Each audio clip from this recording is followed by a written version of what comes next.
Hi friends, இன்றைக்கி நம்ம loan பற்றி சில விஷயங்கள் உங்கள் கூட ஷேர் பண்ணிக்கலாம் தான் இந்த வீடியோ.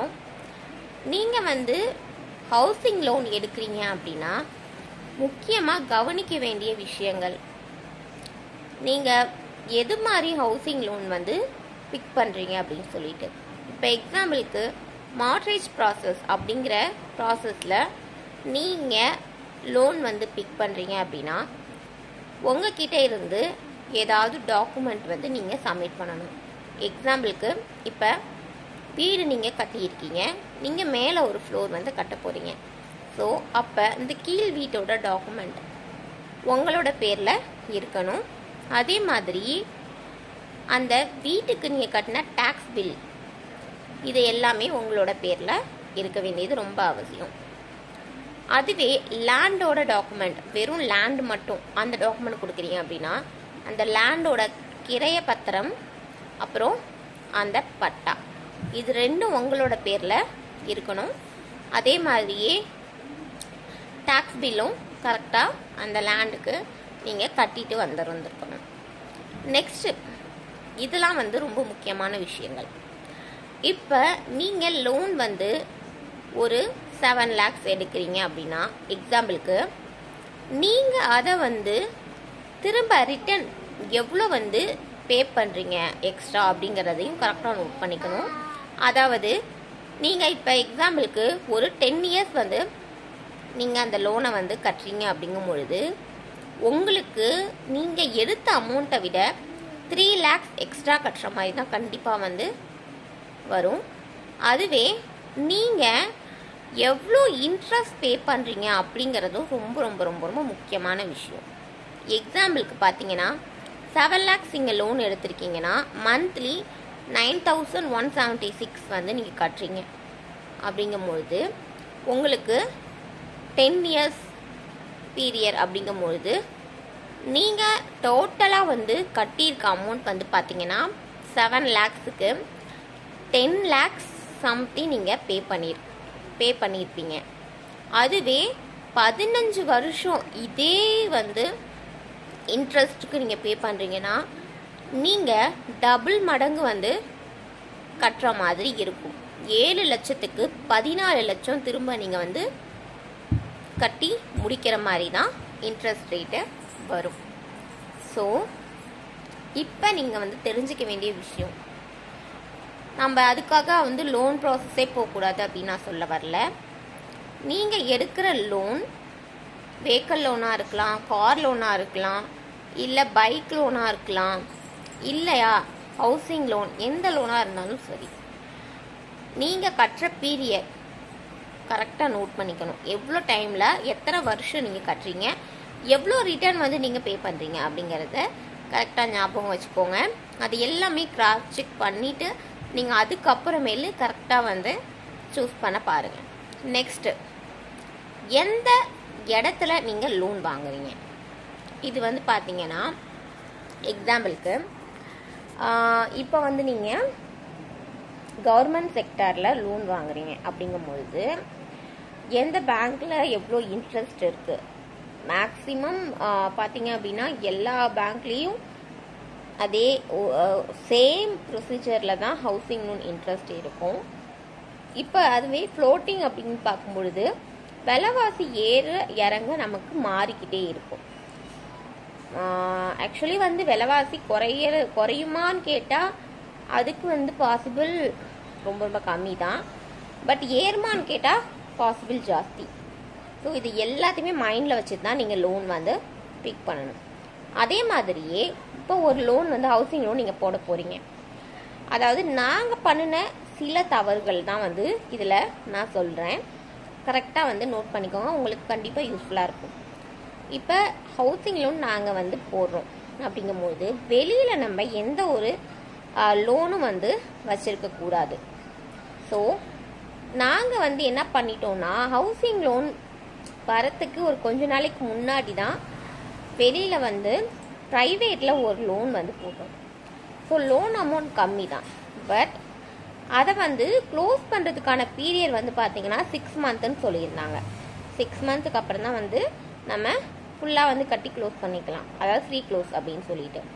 பட் எங்களுக்கு 2 மந்த்லேயே ஹவுசிங் லோன் வந்து சாங்ஷன் ஆகிற மாதிரி இருந்துச்சு. ஸோ அந்த லோன் பெண்டிங்கில் இருக்கனால நிறைய நாட்கள் வந்து இழுத்து அடித்தாங்க. நாங்கள் அந்த லோனை க்ளோஸ் பண்ணதுக்கு அப்புறமேலு தான் இங்கே வந்து லோன் ப்ராசஸே வந்து மூவ் ஆச்சு. ஸோ 2 சைட்லையுமே வந்து இது மாதிரி மாட்டிக்க கூடாது. நாங்கள் அப்படி தான் மாட்டிக்கிட்டோம். அந்த இடத்துல வந்து பார்த்தீங்க அப்படின்னா ப்ரைவேட் செக்டாரில் எடுத்தது வந்து பார்த்தீங்கன்னா அங்கே எக்ஸாம்பிளுக்கு வந்து நான் அதோட இதை பேர் சொல்ல விரும்பல. எக்ஸாம்பிளுக்கு முத்து ஃபைனான்ஸ்னு வச்சுக்கலாம். ஸோ அதில் வந்து எடுத்த லோன் 6 மந்த் கழிச்சு தான் வந்து க்ளோஸ் பண்ண முடியும். பட் நான் 2 மந்த்லேயே ஃப்ரீ க்ளோஸ் கேட்குறேன் அப்படிங்கும்போது ஸோ என்ன ரீசனுக்காக ஃப்ரீ க்ளோஸ் பண்ணுறோம் அப்படின்னு சொல்லிட்டு மெயில் பண்ணி மெயிலுக்கு ரிப்ளை வரத்துக்குள்ளே போதும் ஆயிடுச்சு. ரிப்ளை வந்து நாங்கள் எங்களோட சைட்லேருந்து எல்லா ப்ரூஃபையும் வந்து அதாவது ஹவுசிங் லோன் போடுறதுக்கான எல்லா டாக்குமெண்ட்டையும் அப்புறம் ஒரு லெட்டரோட சப்மிட் பண்ணி அதுக்கப்புறமேலும் பார்த்தீங்க அப்படின்னா ஒரு 4 days கழிச்சு தான் எங்களுக்கு ஓகே ஃப்ரீ க்ளோஸ் பண்ணிக்கோங்க அப்படின்னு சொல்லிட்டு மெயில் வந்துச்சு. அதுவும் வந்து பார்த்தீங்கன்னா so many condition. Free close பண்ணுறோம் அப்படிங்கும்பொழுது அவங்க சொல்கிற டேட்டுக்குள்ளே நாங்கள் பண்ணல அப்படின்னா ஒவ்வொரு நாளுக்கும் வந்து இன்ட்ரெஸ்ட் வந்து அதிகமாகிட்டே போயிட்டே இருக்கும் அப்படின்னு சொல்லிட்டு மென்ஷன் பண்ணியிருந்தாங்க. எவ்வளோ இன்ட்ரெஸ்ட்டுன்னு மென்ஷன் பண்ணியிருந்தாங்க. ஸோ நாங்கள் பண்ண தப்பு என்னன்னு உங்களுக்கு தெரியுதா? நாங்கள் ஹவுசிங் லோன் வர வரைக்கும் வெயிட் பண்ணியிருக்கலாம். பட் எங்களுக்கு இந்த மாதிரி ப்ராசஸ்லாம் இருக்கும்னு தெரியாதனால ப்ரைவேட்டில் டக்குன்னு லோன் வந்து ஈஸியாக வந்து கிடச்சிருச்சுன்னு சொல்லிட்டு வாங்கிட்டோம். பட் அது அப்படியே வந்து ஹவுசிங் லோன் வாங்கும் போது ரொம்ப அஃபெக்ட் பண்ணிடுச்சு. ஸோ 2 month கிட்டத்தட்ட வந்து நாங்கள் வந்து இந்த ஹவுசிங் லோனுக்காக அவ்வளோ கஷ்டப்பட்டு டாக்குமெண்டேஷன் எல்லாத்தையுமே வந்து ஓன் பேருக்கு மாற்றி எல்லாமே பண்ணியும் கடைசியில் லோன் வரலை. ஏன்னு பார்த்தீங்கன்னா இது மாதிரி ப்ரைவேட் செக்டாரில் நாங்கள் லோன் எடுத்திருந்தேன் ரீசனால். ஸோ இது மாதிரிலாம் போய் லாக் ஆகிக்காதீங்க. ஸோ இந்த மாதிரி விஷயங்கள்லாம் வந்து சில பேருக்கு தெரியும், பட் நிறைய பேருக்கு தெரியாது. ஸோ முடிஞ்ச அளவுக்கு நீங்கள் ஹவுசிங் லோன் போனீங்க அப்படின்னா வெளியில் எந்த ஒரு லோன் இல்லாமல் பார்த்துக்கோங்க. அப்படி இருந்துச்சு அப்படின்னா கரெக்டாக ப்ராப்பராக வந்து க்ளோஸ் பண்ணிவிட்டு அதுக்கப்புறம் ஹவுசிங் லோன் வந்து மூவ் பண்ணுங்கள். ஏன் இதை சொல்கிறேன் அப்படின்னா ஹவுசிங் லோன் நம்ம மூவ் பண்ணிவிட்டு ஹவுசிங் லோனுக்கு வந்து அதை வந்து அடுத்த கட்டத்துக்கு எடுத்துகிட்டு போகணுன்னா அமௌண்ட் வந்து பே பண்ண சொல்லுவாங்க. எங்களுக்கு வந்து பார்த்திங்கன்னா 5900 பே பண்ண சொன்னாங்க. ஸோ அந்த அமௌண்ட் நாங்கள் கட்டிட்டு இது வந்து க்ளோஸ் பண்ணிப்பாங்கன்னு மெயில் போடுவாங்கன்னு சொல்லிட்டு வெயிட் பண்ணிகிட்ருக்கோம். அந்த அமௌண்ட் வந்து நாங்கள் அதாவது கட்டலான்னு சொல்லிட்டு ஐடியாவில் இருந்தோம். பட் நல்ல வேலை எங்களுக்கு வந்து தெரிஞ்ச பேங்க்கில் தான் நான் வந்து லோன் எடுத்தோம். ஸோ அவங்க வந்து எங்களுக்கு சஜஸ்ட் பண்ணது நீங்கள் அமௌண்ட் பே பண்ணாதீங்க. ஏன்னா அமௌண்ட் பே பண்ணி லோன் வந்து சேங்ஷன் ஆயிடுச்சு அப்படின்னா லோன் சேங்ஷன் ஆன டேட்லேருந்து நம்ம அதுக்கு இன்ட்ரெஸ்ட் பே பண்ணணும். அதுக்குள்ளே வந்து நம்ம இந்த ப்ரைவேட் செக்டார்லேருந்து நீங்கள் லோன் க்ளோஸ் பண்ணிக்கோங்க அப்படின்னு சொல்லி மெயில் வரலை சப்போஸ் அப்படின்னா ரொம்ப பெரிய வந்து சிக்கலில் மாட்டிப்போம். இங்கேயும் வந்து கையில் அமௌண்ட்டே வராமல் நம்ம அதுக்கும் இன்ட்ரெஸ்ட் பே பண்ணுற மாதிரி ஆகிடும். இதை ஃப்ரீ க்ளோஸ் பண்ண முடியாமல் இதுக்கும் வந்து அமௌண்ட் வந்து நம்ம பே பண்ணிகிட்டே இருக்க மாதிரி வந்துடும். ஸோ இதை சொல்லவும் நாங்கள் அமௌண்ட் பே பண்ணாமல் ஸ்டாப் பண்ணிட்டோம். ஃபர்தராக எந்த ஒரு ப்ரொசீஜரும் நெக்ஸ்ட் வந்து மூவ் பண்ணலை. ஸோ அதுக்கப்புறம் வந்து ப்ரைவேட் செக்டார்லேருந்து அந்த லோன் க்ளோஸ் பண்ணிக்கோங்கன்னு சொல்லிட்டு ப்ராப்பராக மெயில் வந்ததுக்கப்புறம் நாங்கள் அந்த லோன் க்ளோஸ் பண்ணிவிட்டு அதுக்கப்புறம் தான் வந்து ஹவுசிங் லோனுக்கான அமௌண்ட்டை வந்து பே பண்ணி அடுத்த ஸ்டெப் வந்து நாங்கள் பண்ண சொன்னோம். ஸோ இது மாதிரி விஷயங்கள் நிறைய வந்து நோட் பண்ண வேண்டியதாக இருக்கும். ஸோ அவசரப்பட்டு நம்ம வந்து அமௌண்ட் பே பண்ணியிருந்தோம் அப்படின்னா எப்படின்னு பார்த்தீங்கன்னா ஒரு 6 month வரைக்கும் வெயிட் பண்ணுவாங்களாம். 6 month வரைக்கும் டிடி வந்து பாஸ் ஆகிடும். பட் நம்மக்கிட்ட அதை கொடுக்க மாட்டாங்க நம்ம இந்த லோனை க்ளோஸ் பண்ணுற வரைக்கும். ஸோ டிடி பாஸ் ஆகி 6 month வரைக்கும் வெயிட் பண்ணுவாங்க. நம்ம அதுக்குள்ளே லோன் க்ளோஸ் பண்ணல அப்படின்னா அந்த 6 monthக்கான அந்த இன்ட்ரெஸ்ட் நம்ம கட்டி இருந்திருக்கணும். டிடியே வந்து கேன்சல் ஆகிடும். ஸோ இது மாதிரி வந்து ப்ராப்ளம்ஸ்லாம் வந்து நிறையவே வந்து இருக்குன்னு சொல்லிட்டு எங்களுக்கு வந்து சொல்லியிருந்தாங்க. ஸோ இதெல்லாம் வந்து உங்க கூட ஷேர் பண்ணிக்கணும். ஓகே உங்களுக்கு கண்டிப்பாக வந்து யூஸ்ஃபுல்லாக இருக்கும் அப்படின்னு சொல்லிட்டு தான் இந்த வீடியோ வந்து நான் வந்து போஸ்ட் பண்ணேன். உங்களுக்கு யூஸ்ஃபுல்லாக இருக்கா இல்லையான்னு சொல்லிட்டு மறக்காமல் கமெண்ட் செக்ஷனில் சொல்லுங்கள். இப்போ வரைக்கும் வந்து ஹவுசிங் லோன் வந்து இன்னும் வந்து டிடி வந்து எங்கள் கைக்கு வரல. ஸோ டிடி வந்து அதை வந்து டிடி வந்ததுக்கப்புறம் முக்கியமாக வந்து எம்ஓடி வந்து நம்ம செலவு பண்ணி எம்ஓடி பண்ணணும். ஸோ எம்ஓடினா நம்ம எவ்வளோ லோன் அமௌண்ட் வாங்கியிருக்கோம் அப்படிங்கிறத பொறுத்து எம்ஓடியோட காஸ்ட் இருக்கும். ஸோ எங்களுக்கு வந்து 13,000 சொல்லியிருக்காங்க. பட் எப்படின்னு கரெக்டாக தெரியல. எம்ஓடி பண்ணி நம்ம எம்ஓடி வந்து அங்கே சப்மிட் பண்ணதுக்கப்புறம் தான் நமக்கு டிடி கொடுப்பாங்க. ஸோ இது மாதிரி நிறைய ப்ராப்ளம்ஸ்லாம் வந்து இருக்கு. அதாவது ப்ராப்ளம்னு சொல்ல முடியாது, டிஸ்அட்வான்டேஜஸும் இருக்கு.